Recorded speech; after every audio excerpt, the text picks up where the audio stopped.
इस समय जनपद सीतापुर में मौजूद हैं, जहां पर ग्राम रायपुर पड़ता है और रायपुर देवसिंह उस ग्राम में एक कार्यक्रम चल रहा था। उसी ग्राम में आए हुए हैं। यहाँ पे एक भाई साहब हमारे साथ में हैं जो पेशे से कथावाचक भी हैं। आइए उनसे हम जानते हैं और उनका परिचय सबसे पहले जानेंगे।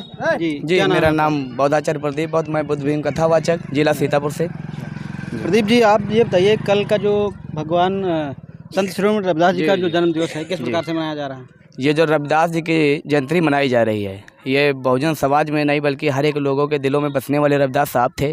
ये अब से नहीं बल्कि ये बहुत पुराना समय है, बहुत पुराना दौर रहा था कि जिसमें रविदास साहब ने न जाने कितने लोगों को अपना व्यवहार, अपने विचार, अपने मार्गदर्शन से समाज को अपना दिशा निर्देश दिया। और ये जो रविदास जयंती मनाई जाएगी कल, ये हज़ारों लोगों के दिलों में छाने वाले रविदास साहब हैं और इससे समाज को जागरूकता फैलेगी और समाज में ये विचार पहुंचेंगे कि जैसे कि बाबा साहब ने अपने जीवन में बहुत कुछ किया था, उसी तरीक़े से रविदास साहब ने भी अपने जीवन में बहुत कुछ किया है। और चमार वंश में जन्मे रविदास साहब बहुत कुछ करने के लिए आगे बढ़ेंगे और ये समाज के भी लोग आगे बढ़ेंगे। इससे रविदास साहब की जयंती मनाई जाएगी और सभी लोग इसमें अभी कल रविदास जयंती जो है आप जो है कहाँ पे आप रविदास जयंती मना रहे हैं? जी, मेरा कल से कार्यक्रम जिला बहराइच में लगा हुआ है। तो कल का मेरा रविदास जयंती का जो शुभारंभ होगा, रविदास जयंती में जन्मदिन मनाया जाएगा, वो जिला बहराइच में मनाया जाएगा, जिसमें हमारे हजारों के संख्या में लोग होंगे। बहुजन समाज में जन्मे सभी भैया लोग होंगे, बहनें भी होंगी। उन सभी लोगों के बीच में हमारा कल का कार्यक्रम बहराइच में है, वहाँ पर ये रविदास जयंती का शुभारंभ वहाँ से होगा। आने वाली जो 14 अप्रैल है, जिसमें डॉक्टर बाबा साहब जन्म लिए थे, तो उस प्रकार की क्या तैयारियाँ चल रही हैं? बाबा साहब के जन्मदिन की बात किया जाए तो वो हमारे आपके रहबर है, मसीहा हैं। वो समय सोच लो पहले आपका क्या रहा होगा। वो समय सोचो 1950 से पहले के दशक की बात करो तो वो समय, वो दौर बाबा साहब का ज़माना था कि जिस तरीक़ा से उन्होंने अपने जीवन में बहुत कुछ झेला, बहुत कुछ संघर्ष किया, तब जा कर के आज कुछ आगे विकास कर पाए। बहुजन समाज आगे बढ़ा तो पढ़ा तो जब बाबा साहब की देन हुई तभी आगे पढ़ा और बढ़ा, तभी सभी विकासों पर काम हुआ। और बाबा साहब का जन्मदिन जो आ रहा है उसमें एक नहीं बल्कि सर्व समाज के लोगों के दिलों में खुशी आती है। बाबा साहब ने केवल एक के लिए नहीं बल्कि हर एक लोगों के लिए किया। बाबा साहब का मेन उद्देश्य क्या था? बाबा साहब का मेन उद्देश्य था कि हम लोग जब शिक्षित होंगे और तभी हम संगठित हो सकते हैं, और जब संगठित हो जाएंगे तो संघर्ष करने से कोई रोक नहीं पाएगा। ये बाबा साहब का मूल्य उद्देश्य था। आज हम देखते हैं कि बहुत सारे जो कथावाचक हैं जगह जगह पे इस प्रकार का कार्यक्रम दिखाते हैं जो हमारे समाज को अलग दिशा ले जा रहा है। देखिए, ये अपनी अपनी सोच है, ये विचार उनके हैं।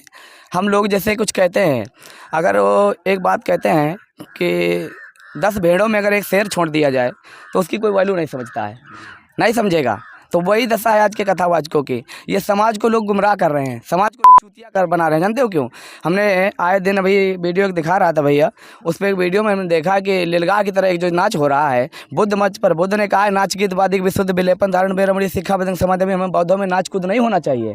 लेकिन चलो, हालांकि मानते हैं ये समाज नाच के लिए थोड़ा आकर्षित होता है, तो नाच मत दिखाइए।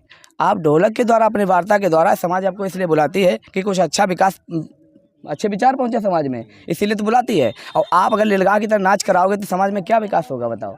इसलिए कथावाचक लोग जो ये करते हैं, तो हम चाहते हैं, उनसे हमारी विनती है कि ऐसा ना करें, समाज को सही दिशा दें, समाज को अच्छा विकास कराएं, समाज को अच्छी परिचय दें और समाज को आगे बढ़ाने का काम करें। एक सोशल मीडिया पर वीडियो वायरल हुआ था जिसमें भारती भैया हरदोई वाले जो थे, जो शराब पिए हुए थे। क्या मामला है? आपको जो बुद्ध कथा कहते हैं, शराब पी के कथा कहनी चाहिए? ये तो बिल्कुल गलत बात है। क्यों करना चाहिए? जानते हो, भगवान बुद्ध ने एक उद्देश्य दिया था। जी, बुद्ध जी ने दिया था, वही मैं बोलना चाहता हूँ। भगवान बुद्ध ने कहा था, सुरा मेरे मजे पवादी ठाना बेरमड़ी शिक्षा बदंग समाध्यामी।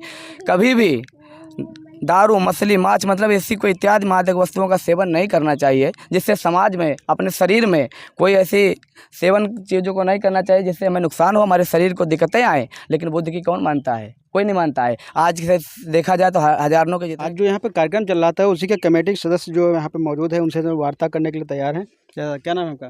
श्रीपाल आज़ाद मेरा नाम है। अच्छा, आज यहाँ आपके वहाँ जो कार्यक्रम चल रहा था, कितने दिनों का कार्यक्रम था? ये सर 5 दिन का है कार्यक्रम। कार्यक्रम में किसी प्रकार की कोई बाधा तो नहीं आई? नहीं आई सर, कोई नहीं आई।